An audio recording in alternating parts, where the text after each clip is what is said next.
కాలువ విషయంలో నాకంటే ఆయన ఎక్కువ శ్రమ పడి నేను ఎన్నోసార్లు నిద్రపోయినా కూడా రాత్రి పూట 12 గంటలప్పుడు 2 గంటలప్పుడు కూడా కాలువ మీదకి రావడం జరిగింది. కాలువ విషయంలో ఆయన మాట్లాడతాడు. ఇది పైవాళ్ళ కేసులో మాట్లాడుతుంది.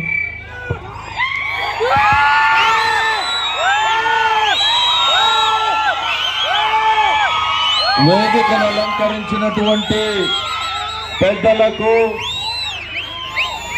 ఇంత ఆలస్యమైన అపూర్వమైనటువంటి స్వాగతం చూపినటువంటి శేక్షానిపల్లి గ్రామ మహిళలకు, యువకులకు, రైతులకు హృదయపూర్వకంగా నమస్కారం తెలియజేసుకుంటున్నాను.